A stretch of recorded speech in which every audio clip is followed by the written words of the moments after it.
আসসালামু আলাইকুম এভরিওয়ান, কি অবস্থা, কেমন আছেন সবাই? আশা করতেছি আল্লাহর রহমতে সকলে অনেক অনেক ভালো আছেন।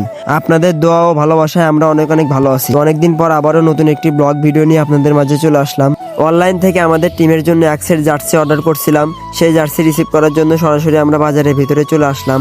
আমরা মোট 16 পিস জার্সি অর্ডার করছিলাম। তো জার্সিগুলো সব ঠিকঠাক আছে নাকি তার জন্য চেক করে দেখছি। অনেকেই আমাদেরকে বলছিল যে অনলাইন থেকে অর্ডার করলে ভালো প্রোডাক্ট পাওয়া যায় না। তারপরে আমরা সবাই মিলে সাহস করে অর্ডার করছিলাম। তো দেখা যাক জার্সির কোয়ালিটি গুলো কেমন হয়। তো আপনারা আমাদের সাথেই থাকুন।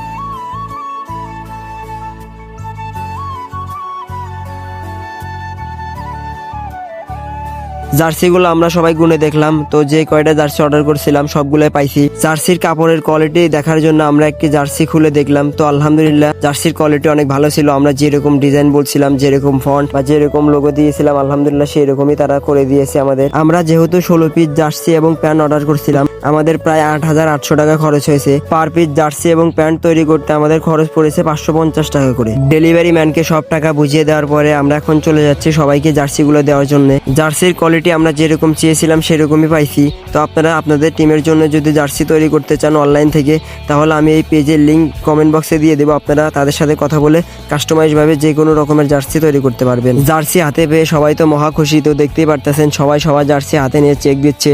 তো আমি এখানে সবাইকে সবার জার্সিগুলো বুঝিয়ে দিচ্ছি। অনেকগুলো জার্সি আমরা তাদেরকে যেরকম ডিজাইন দিয়েছিলাম, আলহামদুলিল্লাহ তারা সেই রকমই ডিজাইনে আমাদেরকে জার্সি তৈরি করে দিয়েছে। আর আমাদের এই জার্সির ডিজাইনগুলো কেমন হয়েছে অবশ্যই কমেন্টে জানাবেন। তো অনেকেই ব্যস্ততার জন্য জার্সিগুলো নিতে আসতে পারে নাই, তাই তাদের জার্সিগুলো সব ঠিক করে আমরা তাদের বাসায় দিয়ে আসি। তো যেহেতু সময়ও নাই, বিকালবেলা আবার আমাদের কলেজ মাঠে আমাদের টিমের সাথে খেলা আছে, তাই তাড়াতাড়ি করে সবাই সবার বাসায় চলে যায়। তো বাসায় এসে খাওয়া দাওয়া করে আমরা আবারও খেলার জন্য বের হয়ে গেলাম। তো জার্সি পরে আমাদের কেমন লাগছে অবশ্যই কমেন্টে জানাবেন। ব্যস্ততার কারণে আমাদের টিমের অনেকে আসতে পারে নাই, তারপর আমরা যে কজন ছিলাম সেই কজন মিলেই খেলা শুরু করার সিদ্ধান্ত নেই। যেহেতু আমরা নিজেদের ভিতরেই খেলা দিয়েছিলাম, আমাদের টিমের বড় ভাই রবিন ভাইয়া তাদের সাথে কথা বলতেছিল।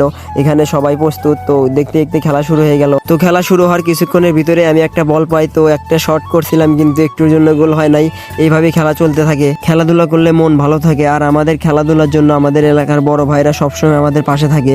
তো আমাদের সোনামুখী হাই স্কুল মাঠে যেহেতু কাজ চলতেছে মাঠ মেরামত করার জন্য, তাই আমরা কলেজ মাঠে আসছি আজকে। আমাদের এই পেজে এখন থেকে নিয়মিতই আপনারা ব্লগিং ভিডিও পাবেন। তো আমাদের ভিডিওগুলো যারা পছন্দ করেন অবশ্যই চ্যানেলটি সাবস্ক্রাইব করবেন এবং পেজটিকে ফলো দিয়ে আমাদের সাথে থাকবেন। খেলা চলাকালীন আমরা একটি গোল খেয়ে বসি। তারপরে আমাদের বড় ভাই রবিন ভাই একটা ভালো বল পাই। তো তিনিও ভালোভাবে একটা কিক করে এবং গোল হয়ে যায়। তো আমরা এক গোলে সমতায় ফেরি। এইভাবে খেলা চলতে থাকে। তো এইভাবে খেলা চলতে থাকে, তার মধ্যে আমরা আর একটা গোল খাই। তো আমরা আর কোনো খেলার ভিতরে গোল করতে পারি নাই। 2-1 গোলে ব্যবধানে আমরা হেরে যাই। তো আমাদের ভিডিও যদি আপনাদের ভালো লাগে অবশ্যই চ্যানেলটি সাবস্ক্রাইব করবেন এবং পেজ থেকে দেখলে অবশ্যই ফলো দিয়ে আমাদের সাথে থাকবেন।